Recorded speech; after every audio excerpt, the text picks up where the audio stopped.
મહારાજ એમ કહેતા કે બે હાથ અને બે પગ જો હાલતા હોય તો આ વચ્ચેનો ખાડો બુરાય ને કે નહીં ક્યાંય માગવું પડે. જેને હાથ હાલતા હોય જેને પગ હાલતા હોય બોરવાનો તો વચ્ચેનો જ ખાડો છે કે બીજું કઈ?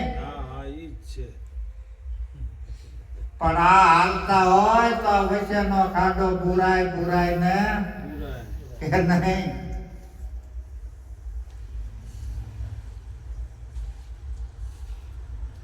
એવી ભિખારી ભક્તિ કોઈ દી કામ નથી આવતી.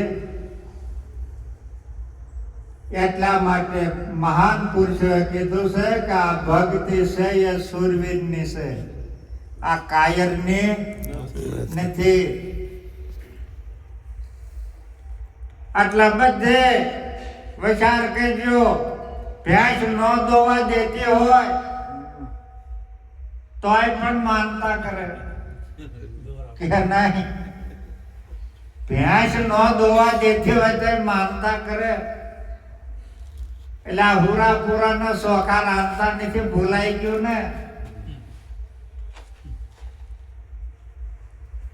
હવે માગવાના જે કઈ હોય એ ભૂલી જાજો, કારણ કે દેવા વાળો કોણ છે એનો બરાબર અનુભવ કરજો. કેળીથી માંડીને કુંજર સુધી જે માલિક જે સદગુરુ પરમાત્મા છે એ પૂરું પાડે છે, એની સિવાય કોઈ બીજો છે નહીં. એક ભિખારી રાજા દાન કરતો અને ના કણે ગયો કે ના જાઉં એટલે મને કઈક ભિક્ષા આપે. તો એ રાજા ભગવાન આગળ માગતો, એ ભગવાન આગળ માગતો કે આ કે મારાથી નહીં મોટો માંગણ છે, મારાથી નહીં ભિખારી.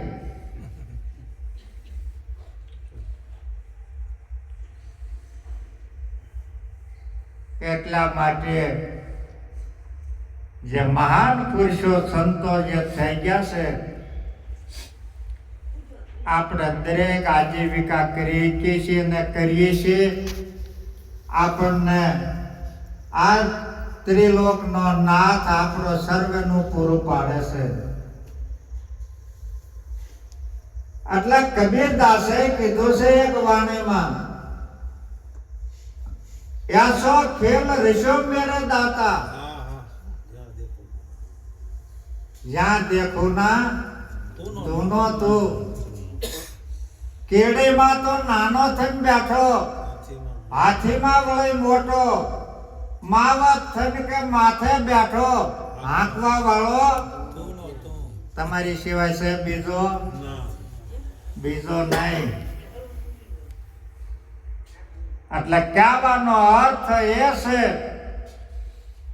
કે હું મન નથી, હું બુદ્ધિ નથી, હું ઇન્દ્રિયો નથી, હું આ દેહ રહ્યો એ નહીં, હું બ્રહ્મ છું,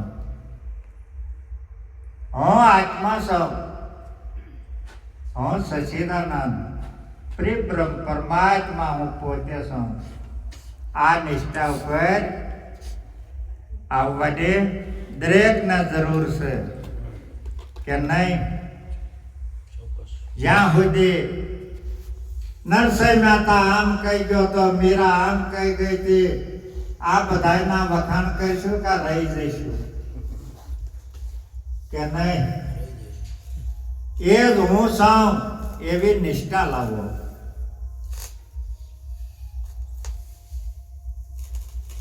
નરસિંહ મહેતાને દેવા વાળો કુંવરબાઈ ના મામેરા પૂર્યા, શ્યામળશાના લગ્ન કર્યા, તો આ કોણ કરી જાય? એનો એ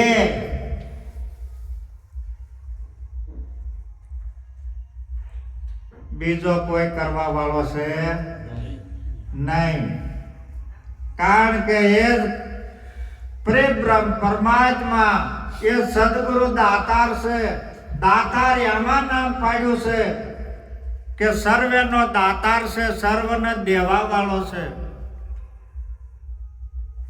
એથી કોઈ મોટો બીજો કોઈ દાતાર છે નહીં.